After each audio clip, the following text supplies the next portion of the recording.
Welcome back. Jack Whelan is still in the hunt for a spot in the semi-final. He takes on Carl Morris in our final group game of the tournament. It may not be the last of the action tonight, though. If Jack Whelan wins, we are going to a three-way six-red shootout. That 8 ball was close. How's this leave? How is this leave? It looks a little awkward. It's horrible. It is horrible. Not what he was looking for at all.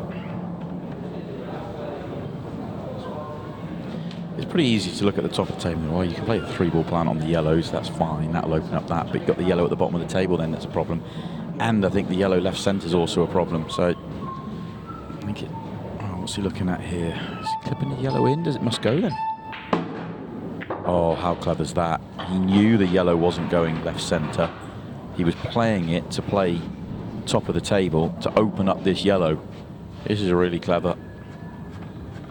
And a bit of a Brucey bonus at the bottom of the table as well. I don't think he was playing that part of it. If he was, I mean, it's genius. No, but it's helped. It's come out just a little bit. He can land short position now, though. He may even be able to get to it here. Playing into it off the bottom cushion on purpose. Brilliant. Absolutely brilliant from Jack Whelan. He still has work. That's the nature of how this table initially came out, but he's done really, really well just to get here. Yeah, it could have been kinder. That cannon. He didn't want to get it full because he'd have stuck on it, although if he got it full, he would have had a controllable pot to left centre. Just got it a touch thin, so he now needs to control this one. Helps that this yellow goes. I wasn't sure that that yellow did go. That does make a difference.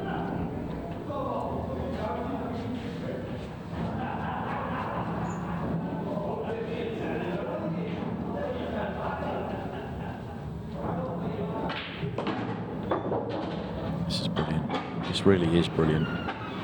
Huge match. By his own high standards, been just a touch off tonight so far as Jack Whelan, but well, assuming he gets out from here, he's just opened up the top drawer, isn't he? And just, well, be finish of the night. Absolutely.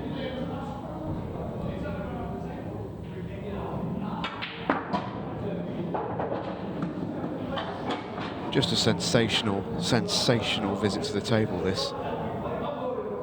It's wonderful from the wonder.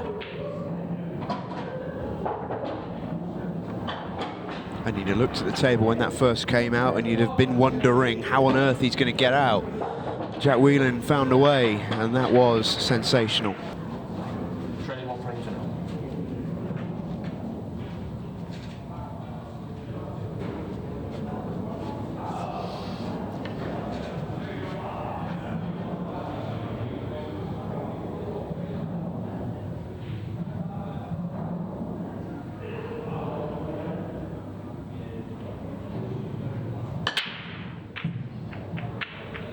Tops the break. He's going to make a ball. Just he's come out okay. I'm not sure if that was intentional or a miss-hit.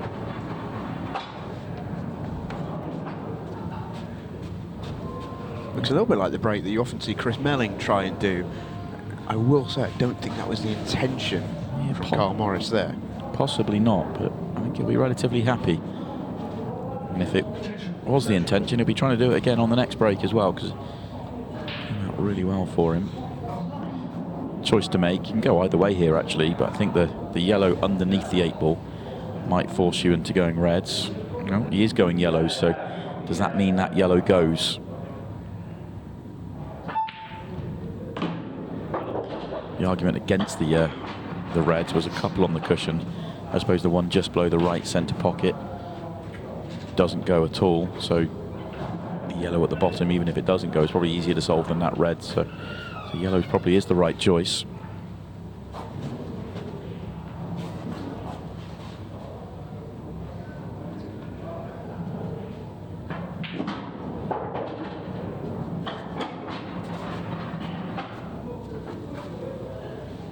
Carl just needs to avoid defeat to make it through.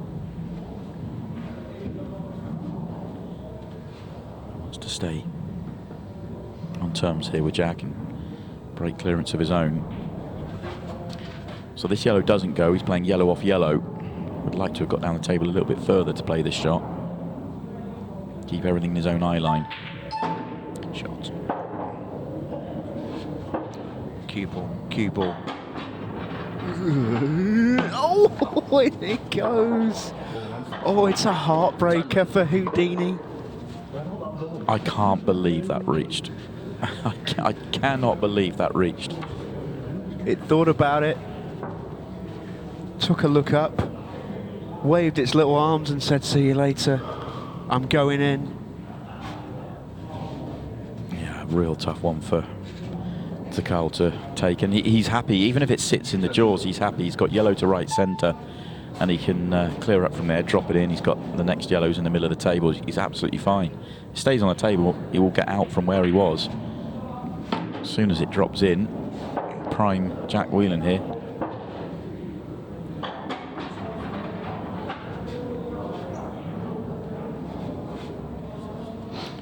Deal with the two at the top of the table and then come down, I suspect.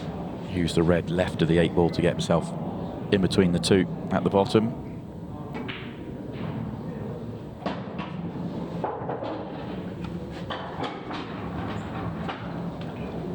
He could land with a bad angle on the red by the 8 ball and still have no problems, but if he was to get maybe on the cushion on the left hand side, he'll then float through the gap.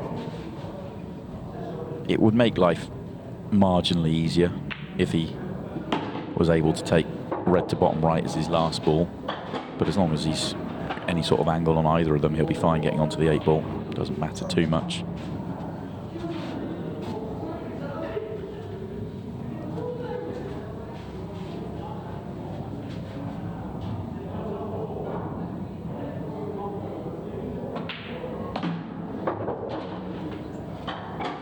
Yeah, it's lovely.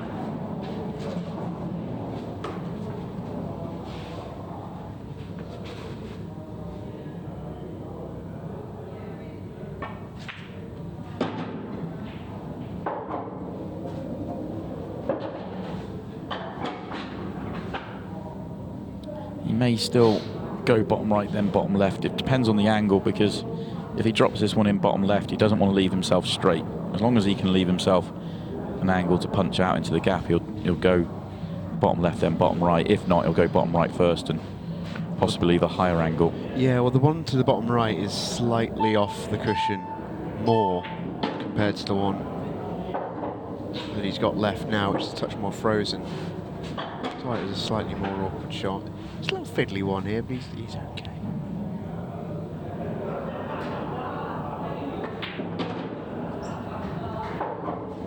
Nice enough gap to drop into. 2-0 to Jack Whelan. And we are edging closer.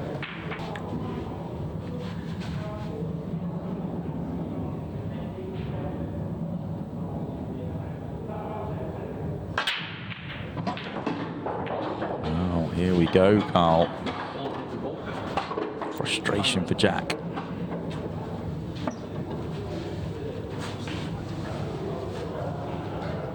A rare miscontrol, very rare. He gets himself that wide on the break. Don't get many of those at all from Jack Whelan. Those are collector's items. And the layout's a dream, really. Careful on one positional shot. Get nicely on the one on the right-hand side, and that's kind of the work done. Looks like he might be going there straight away.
choosing to leave the one over the top right corner as his last ball.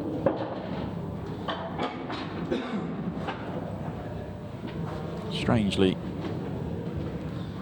not an ideal last ball. He's going to get himself on the 8 ball nicely enough. But it was harder to play good position when they're close to the pocket. He will have a shot at the 8 ball wherever he leaves it, really, unless he hit one really badly. And actually, he hits it perfectly. That was a very well played shot in the end. Very good indeed. Carl Morris stays in it.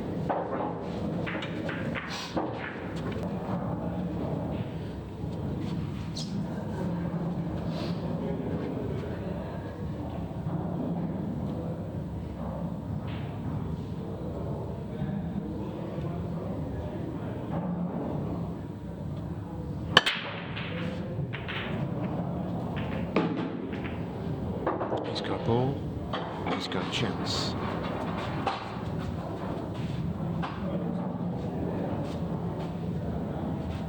Took quite a long time to break there, did Carl? Trying to build himself up for it.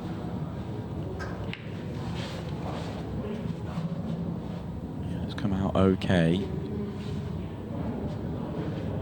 Angle on this yellow is quite nice, but he does maybe just decide to drop it in, to drop into left centre. He might force it down the table. He will force it down the table.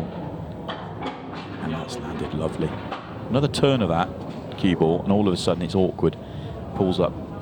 Ball in hand perfect for him. He can control his pattern from here. He's got options how he wants to go about it. There you go. Look how close he is to going too far. That was excellent. I'm assuming this yellow goes to bottom left. He is on it. If not, he's going to have to go to the centre pocket, and all of a sudden the perfect shot previously will be wasted. If this yellow doesn't go, then should he have played the previous shot a little bit firmer and maybe got a little bit of separation there?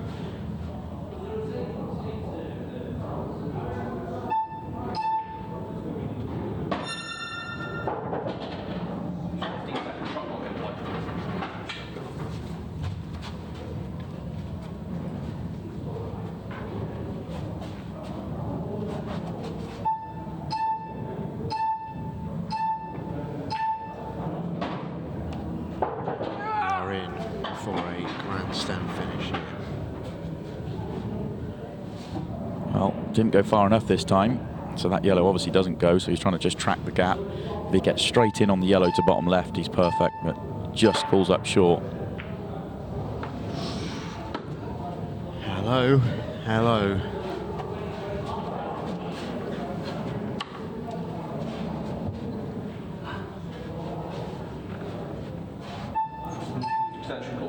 Really angry with himself because he knows what an opportunity that was to get back all square.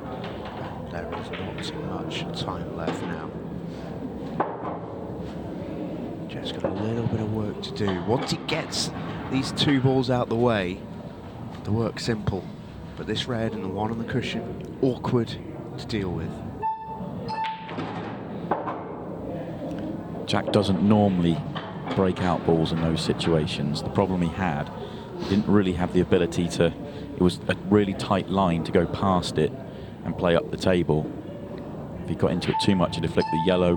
Not enough, he flicks the red anyway, and so he decided to really force into it on purpose.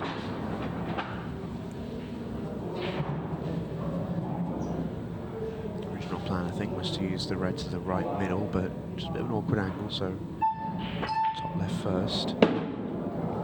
That's a very poor shot from Jack Whelan. Oh, that's a terrible shot. Yeah, that's right up there with as poor a shot as he's played all day. Yeah, it's almost like he's just played half a shot. I can only assume he thought he was flicking the other red, which is why he played it that way. How's your recovery? Pretty good. He took the keep going. He wasn't playing for it in the centre pocket. He was playing for it in the corner. Well, 2.5 minutes left.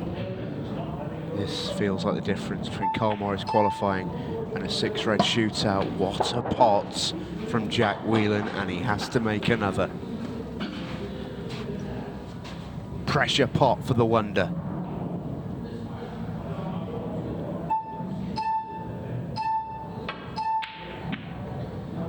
And Carl Morris Pushed across the ball. is in with a huge chance. Jack even narrates it for us. He's fuming with himself. Same as yesterday, he says, referring to the last man standing, where he missed an 8-ball, where he pushed across it. He's done it again. Yeah, and it's going to really hurt him. He's going to have to find something off his next break. He will get time for a breaking clearance, but it would need to be a good one and a fairly quick one. Carl Morris only needs a draw to qualify, remember.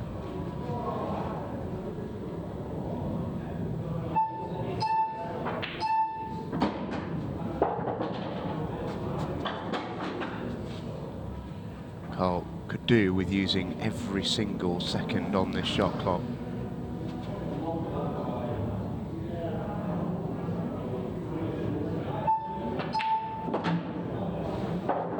This is enough. 122 left. It's 2-all. Jack Whelan to break. He has 82 seconds to force a 6 red shootout. Needs to call upon it once again. Cue ball perfect. Needs a ball though. Needs a ball. You can't believe that's dry. You cannot believe that's dry. I mean, that's astonishing. Carl Morris causes an extension, and he may well be sailing through to the semi-final. It's match over. It's night over. There's no mistakes from here. Simple pot. 3 balls there waiting. Drop them all in, and he's done. There is no hope for Sean Story or Jack Whelan here. You just can't believe that break's dry. So close to a golden as well, but Jack knows it's not that break. That's not the problem. Of course, yeah. Missed a couple in the first match against Sean Story, and he's made a bad mistake here in the match against Carl, and it's going to stop him from making it through to the semi-finals. Sean Story will end up being knocked out at this stage as well because of that. Carl Morris remains unbeaten in the Champions League, and Houdini is going to claim a spot in the semi-final. Absolutely awesome performance, and he's very, very pleased with that, as well he should be. We'll catch a word with Carl Morris before we leave tonight. Stay with us. The semi-final lineup in the Champions League is complete, and Carl Morris is absolutely ecstatic about it.